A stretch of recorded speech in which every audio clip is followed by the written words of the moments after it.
السلام عليكم ورحمة الله وبركاته. بسم الله الرحمن الرحيم. الحمد لله والصلاة والسلام على رسول الله وعلى آله وأصحابه والتابعين لهم بإحسان إلى يوم الدين. أما بعد، baada ya kumhimidi Allah subhanahu wa ta'ala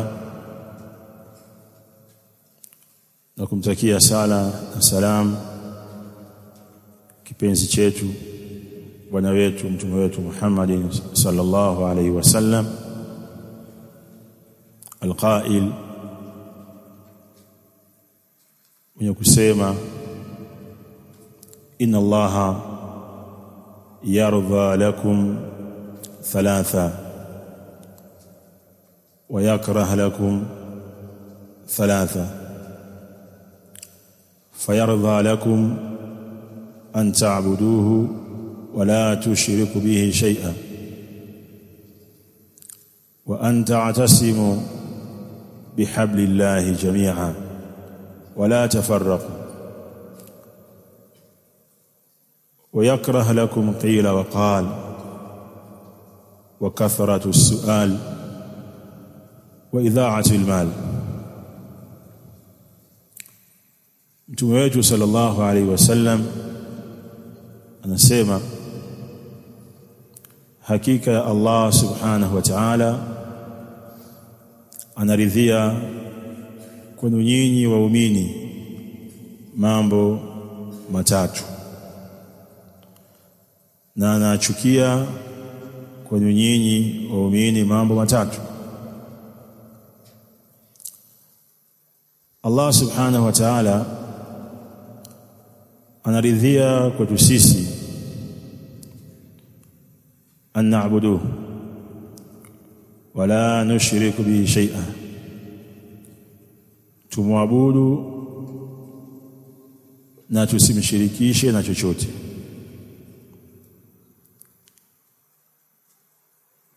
Wa an'tasim bihablillahi jami'an, na Allah subhanahu wa ta'ala anaridhia kwetu sisi tushikamane na kamba ya Allah sote kwa pamoja,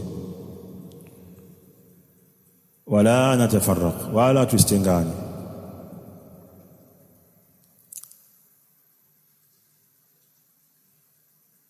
Hadithi hii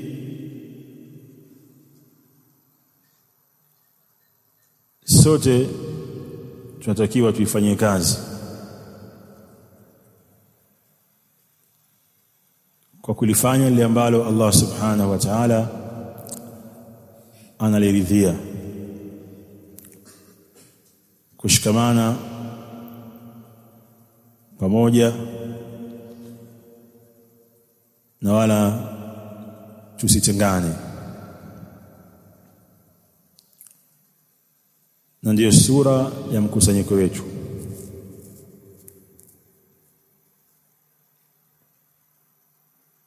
Kwa kumbukumbu zangu, kwa miaka ambayo nimekaa katika mji huu wa Dodoma, naweza nikasema hili ni tukio la kwanza, japokuwa kuna minasaba mbalimbali imewahi kutokea hapo awali, lakini haikuwa kwa sura hii. Sura hii ni sura ya mwanzo kabisa. Sura hii ikiwa ni matokeo ya mazungumzo ya muda mrefu yaliyochukua takriban siku 2 katika eneo la Hazina Markaz Ibn Uthaymeen, na lillahi alhamdu leo Allah ametuwafikisha kuanza safari. Nihusia nafsi yangu pamoja na kuwahusia ndugu zangu hasa wasimamizi wa vituo mbalimbali katika mji huu juu ya kusafisha nafsi zetu na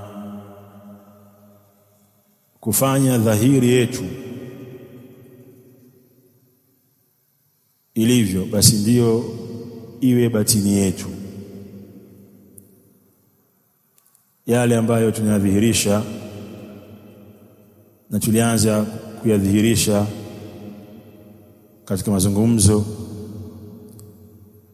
na haya ambayo tumeamua kuyadhihirisha leo, basi batini yetu iwe kama ilivyokuwa dhahiri. Sisi tukisimama sawa sawa, tulab na awamul muslimin, bila shaka watasimama sawa sawa.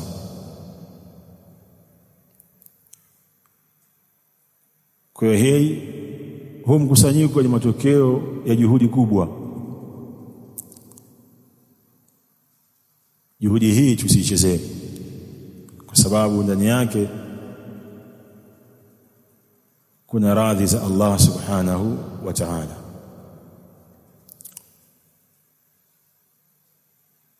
Na radhi za Allah ndio jambo kubwa sana la kutafutwa. Heshima zetu, nafasi zetu si lolote. Haya ni maneno ambayo tunayasema kila siku, lakini jambo la msingi yawe na uhalisia. Ni kweli nafasi zetu katika vituo na katika miji, heshima zetu katika miji na katika vituo si lolote, si chochote mbele ya da'wa. Ikiwa kweli, basi tutafika mbali.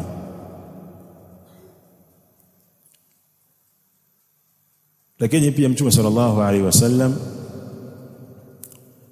katika yale ambayo ameyasema katika hadithi mtangulia kuisoma, Allah subhanahu wa ta'ala anachukia kwetu sisi qila wa qal,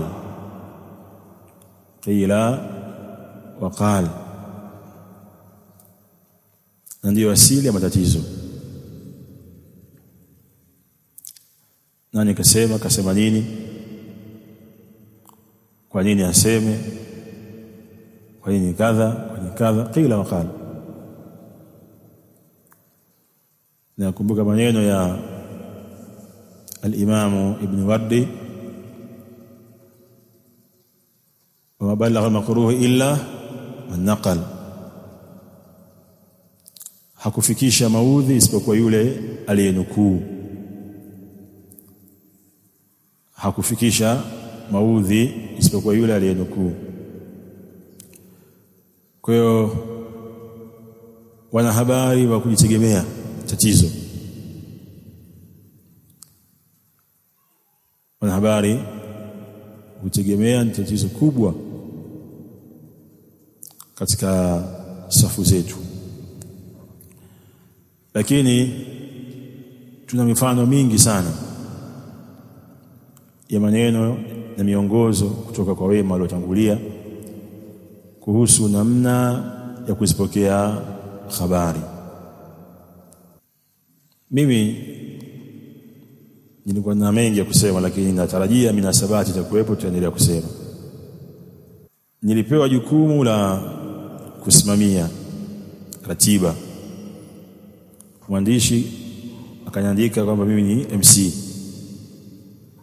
kwa nisichukue nafasi ya wazungumzaji. Naomba niishie hapa, nitoe taratibu.